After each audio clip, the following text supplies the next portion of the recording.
एक घुप अंधेरा तहखाना जहां एक बेबस बाप दर्द से तड़प रहा है। उसके पूरे शरीर में एक ऐसी भयानक खुजली हो रही है जो उसकी जान निकाल रही है। ऐसा लग रहा है जैसे किसी ने उसके शरीर पर आग लगा दी हो। इस शैतानी खुजली से बचने के लिए वो इंसान अपने ही हाथों से एक लोहे के औजार से अपने नाखूनों को बेरहमी से उखाड़ रहा है। खून की धार बह रही है। वो दर्द से चीख रहा है, लेकिन वो अपने हाथ नहीं रोक रहा, क्योंकि वो जानता है कि अगर उसने अपने शरीर को खुजलाया तो वो एक खूंखार नरभक्षी शैतान बन जाएगा। बाहर पूरी दुनिया एक ऐसी खौफनाक बीमारी का शिकार हो चुकी है जहां लोग एक दूसरे को तब तक नोचते हैं जब तक कि उनकी दर्दनाक मौत न हो जाए। कैसे एक पिता अपनी मासूम सी बच्ची को इस नरक से बचाएगा? क्या होगा जब उसका अपना ही शरीर उसका सबसे बड़ा दुश्मन बन जाएगा? दिल दहला देने वाली ये खौफनाक कहानी शुरू होती है एक आम सी सुबह से। कहानी की शुरुआत एक आम सी सुबह से होती है। रात भर शराब के नशे में डूबने के बाद जे नाम का एक आदमी नींद से जागता है, क्योंकि उसका बूढ़ा पिता जो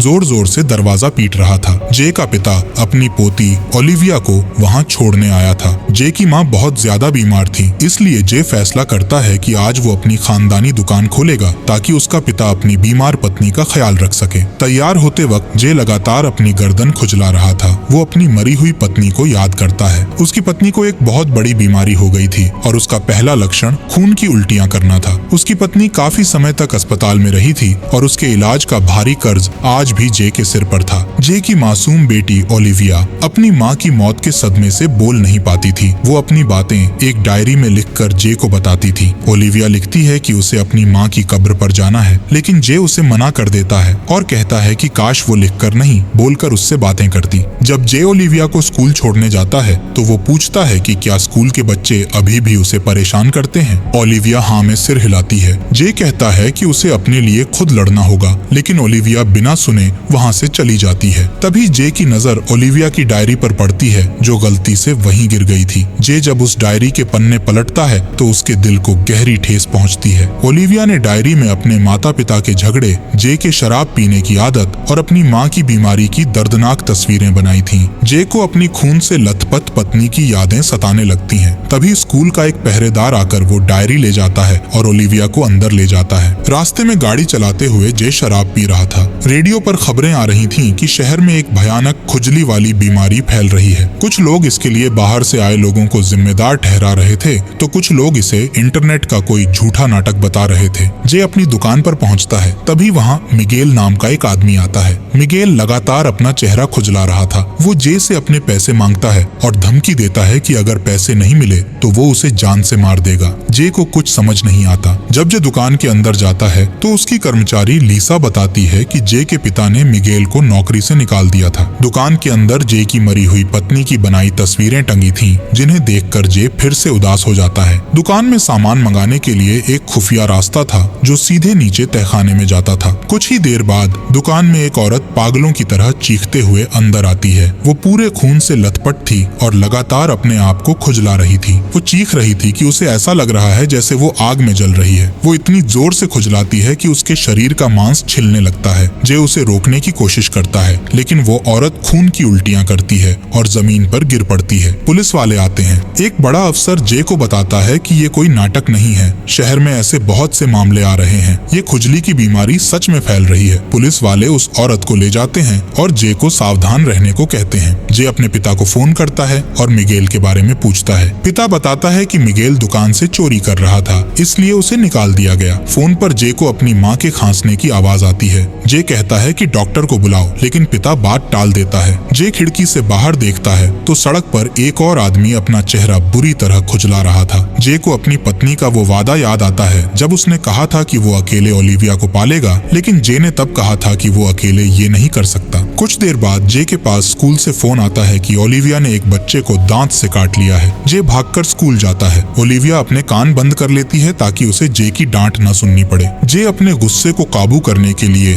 10 से उल्टी गिनती गिनता है और फिर मान जाता है कि वो ओलिविया को उसकी माँ की कब्र पर ले जाएगा। कब्र पर ओलिविया बहुत ही धीमी आवाज में अपनी माँ से बातें करती है। रास्ते में ओलिविया अचानक अपनी डायरी के पन्ने फाड़ने लगती है। बाहर पुलिस की गाड़ियों की भयानक आवाजें आ रही थीं। ओलिविया उन आवाजों को दबाने के लिए रेडियो चला देती है। रेडियो पर खबर आती है कि पूरे शहर में भयानक हिंसा फैल चुकी है। अस्पतालों में ऐसे मरीजों की भीड़ है जिन्होंने खुद को खुजला खुजला खुजलाकर घायल कर लिया है। उड़ने वाले जहाजों को रोक दिया गया है और शहर में कर्फ्यू लगा दिया गया है। शाम के समय जब दुकान बंद होने वाली थी तब दुकान में दो लुटेरे घुस आते हैं। उनमें से एक गैब्रिएला नाम की लड़की थी और दूसरा नकाबपोश आदमी था। दुकान में एक ग्राहक हेनरी भी था जो चुपके से छिप जाता है और पुलिस को फोन कर देता है। ओलिविया भी छिपी हुई थी लेकिन उससे गलती से एक डब्बा गिर जाता है। गैब्रिएला जे को तहखाने में ले जाती है ताकि वो तिजोरी खोल सके, लेकिन जे घबराहट में तिजोरी नहीं खोल पाता। तभी वो नकाबपोश लुटेरा जे को धमकाता है। जे को उसकी आवाज पहचानी हुई लगती है। जे उसका नकाब खींचता है तो वो मिगेल निकलता है। जे मिगेल से कहता है कि पैसे लो और भाग जाओ, वो किसी को कुछ नहीं बताएगा। तभी ऊपर दुकान में गोली चलने की आवाज आती है। जे पागलों की तरह भागकर ऊपर जाता है और देखता है कि ओलिविया सुरक्षित है। जे उसे अपनी जगह बताने वाला यंत्र देता है और उसे तहखाने में छिपने को कहता है। जे देखता है कि दुकान की कर्मचारी लीसा को गोली लगी है। गैब्रिएला बताती है कि ओलिविया ने उसे काट लिया था, जिससे घबराहट में उससे गोली चल गई। जे किसी तरह लीसा के खून को रोकने के लिए पट्टियां बांधता है। तभी बाहर शटर पर एक सिपाही आकर जोर जोर से दरवाजा पीटता है। कैमरे में वो देखते हैं कि अचानक बहुत सारे पागल और खूंखार लोग उस सिपाही पर टूट पड़ते हैं और उसे मार डालते हैं। उसी वक्त छिपा हुआ ग्राहक हेनरी बाहर आता है और अपने फोन पर एक आपातकालीन संदेश सुनाता है। पूरे शहर में द इच नाम की बीमारी फैल चुकी है। इसका सबसे बड़ा लक्षण है खुद को और दूसरों को खुजलाने की तड़प। गैब्रिएला इसे मजाक समझती है और जे पर बंदूक तान देती है, लेकिन जे बहादुरी से गैब्रिएला को पकड़ लेता है, उसकी बंदूक छीन लेता है और मिगेल को भी काबू में कर लेता है। जे और हेनरी मिलकर उन दोनों लुटेरों को रस्सियों से बांध देते हैं। संदेश में बताया जाता है कि जो कोई भी 10 सेकंड से ज्यादा खुद को खुजलाएगा उसे वहीं गोली मार दी जाएगी। तभी जे के यंत्र से आवाज आती है। वो भागकर तहखाने में जाता है और देखता है कि एक खूंखार आदमी दूसरे आदमी को खुजला खुजलाकर मार रहा है। वो खूंखार आदमी जे पर झपटता है। जे मजबूरी में उसे गोली मार देता है। जे देखता है कि तहखाने का वो खुफिया रास्ता खुला हुआ था जहाँ से वो दो लोग अंदर घुसे थे। जे उस रास्ते को ताला लगाता है और ओलिविया को सुरक्षित ऊपर ले आता है। ऊपर आने पर पता चलता है कि हेनरी कुल्हाड़ी लेकर छिप गया है। जे उसे रोकता है और हेनरी डर के मारे अपनी कुल्हाड़ी फेंक देता है। जे अपने पिता को फोन करता है लेकिन वो फोन नहीं उठाते। बाहर हालात नर्क बन चुके थे। मिगेल बताता है कि गैब्रिएला के पेट में बच्चा है, इसलिए जे इंसानियत के नाते उन दोनों को खोल देता है। लीसा भी कबूल कर लेती है कि दुकान से चोरी वो कर रही थी, मिगेल नहीं। कैमरे में वो देखते हैं कि सिपाही बाहर सड़कों पर हर खुजलाने वाले इंसान को गोलियों से भून रहे हैं, यहाँ तक कि उस मरे हुए सिपाही को भी। हेनरी बताता है कि ये खुजली एक ऐसे कीड़े से हो रही है जो शरीर के अंदर ही अंदर बढ़ता है। थोड़ी देर बाद जे अपने पिता को फिर से फोन करता है। इस बार पिता फोन उठाते हैं। वो ओलिविया से कहते हैं कि वो उससे बहुत प्यार करते हैं। फिर वो जे को बताते हैं कि जे की माँ को वो बीमारी हो गई है और उसने जे के पिता को भी खुजलाकर घायल कर दिया है। जे का पिता कहता है कि वो नरक वाली जिंदगी नहीं जीना चाहते, इसलिए वो पहले अपनी पत्नी को मारेंगे और फिर खुद की जान ले लेंगे। जे रोते हुए उन्हें रोकने की भीख मांगता है, लेकिन पिता मैं तुमसे प्यार करता हूँ कहकर फोन काट देते हैं। जे पूरी तरह टूटकर रोने लगता है। ओलिविया उसे गले लगा लेती है। जे उसे सुला देता है, लेकिन तभी वो देखता है कि ओलिविया अपना हाथ खुजला रही है। जे डर के मारे उल्टी गिनती शुरू करता है और शुक्र है कि ओलिविया रुक जाती है। अचानक कैमरे में दिखता है कि बाहर मरा हुआ सिपाही फिर से जिंदा हो गया है और एक खूंखार दरिंदा बन चुका है। उन्हें एहसास होता है कि तहखाने में जो दो लाशें हैं वो भी जिंदा हो सकती हैं। मिगेल और जे नीचे जाते हैं। एक लाश अचानक जिंदा होकर मिगेल का पैर पकड़ लेती है। मिगेल कुल्हाड़ी मारता है और जे उसे गोली से उड़ा देता है। वो उन दरिंदों की लाशों को तेजाब के बड़े डब्बों में डाल देते हैं ताकि वो गल जाएं। ये खौफनाक मंजर देखकर मिगेल को उल्टियां होने लगती हैं। उधर हेनरी को पता चलता है कि गोली लगने वाली लीसा मर चुकी है। गैब्रिएला सारा इल्जाम ओलिविया पर डालती है, लेकिन बाद में माफी मांग लेती है। वो लोग लीसा का छोटा सा अंतिम संस्कार करते हैं, लेकिन तभी मरी हुई लीसा अचानक जिंदा होकर हेनरी का हाथ पकड़ लेती है। जे उसे पकड़ता है और हेनरी गल्ले का भारी डब्बा मारकर लीसा का सिर कुचल देता है। लीसा की लाश को भी तेजाब में डाल दिया जाता है। हेनरी छुपकर अपने खरोंच के निशान देखता है, लेकिन सबसे झूठ बोलता है कि वो ठीक है। रात को सब मोमबत्तियां जलाकर खाना खाते हैं। जे बताता है कि अपनी पत्नी की बीमारी के समय वो बहुत कमजोर पड़ गया था और उसने शराब में अपना दर्द छिपाया था। तभी रेडियो का संपर्क टूट जाता है और खबर आती है कि शहर में फौजी कानून लागू हो गया है। हेनरी खुजलाने लगता है। जे उसे देखता है तो हेनरी 10 तक उल्टी गिनती गिनकर खुद को रोकता है। तभी ऊपर से चीखने की आवाज आती है। जे और मिगेल ऊपर भागते हैं। गैब्रिएला का बच्चा पेट में ही मर चुका था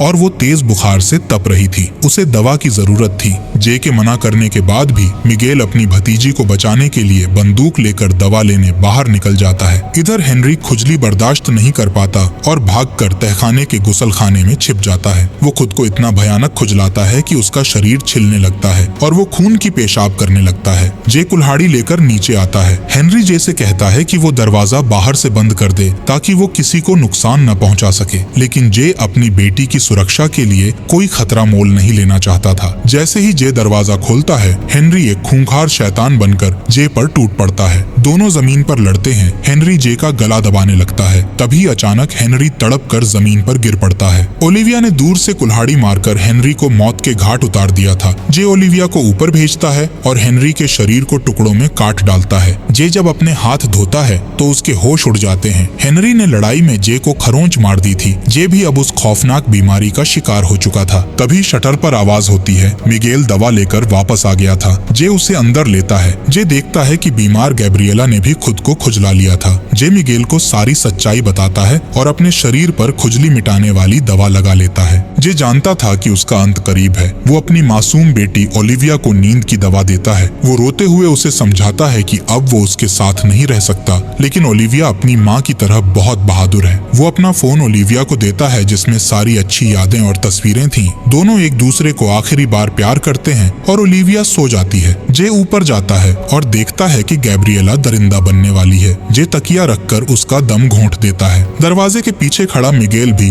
भयानक खुजला रहा था। मिगेल अंदर आता है और अपनी भतीजी की लाश देखकर पागल हो जाता है। वो जे का गला दबाता है। जे बंदूक निकालता है, लेकिन उसमें गोलियां नहीं थीं। मिगेल ने गोलियां पहले ही निकाल ली थीं। मिगेल जे को तब तक दबाता है जब तक जे बेहोश नहीं हो जाता। मिगेल बदला लेने के लिए बंदूक में गोलियां डालता है और सोती हुई ओलिविया को मारने के लिए जाता है, लेकिन तभी मरी हुई गैब्रिएला एक भयानक नरभक्षी दरिंदा बनकर जिंदा हो जाती है। जे होश में आता है और पीछे से मिगेल की गर्दन रेत देता है। जे बंदूक छीनकर गैब्रिएला को भी गोली मार देता है। पूरी दुकान खून से सनी थी। जे अपनी बच्ची को सुरक्षित कमरे में बंद कर देता है और उसके लिए एक खत लिखता है। फिर जे तहखाने में जाता है और सारे दरवाजों को हमेशा के लिए बंद कर देता है। जब उसके शरीर में खुजली हद से ज्यादा बढ़ने लगती है तो वो एक लोहे के औजार से अपने ही नाखूनों को उखाड़ना शुरू कर देता है ताकि दर्द से खुजली का एहसास खत्म हो जाए। अगली सुबह जब ओलिविया की आंख खुलती है तो वो देखती है कि जे ने बोर्ड पर जिंदा रहने के सारे तरीके लिखे हुए हैं। ओलिविया अपने पिता का खत पढ़ती है, तहखाने के बंद दरवाजे के पास जाती है और भारी आवाज में कहती है, पापा मैं आपके पास हूँ। और इसी खौफनाक दर्द और प्यार के साथ ये कहानी हमेशा के लिए खत्म हो जाती है।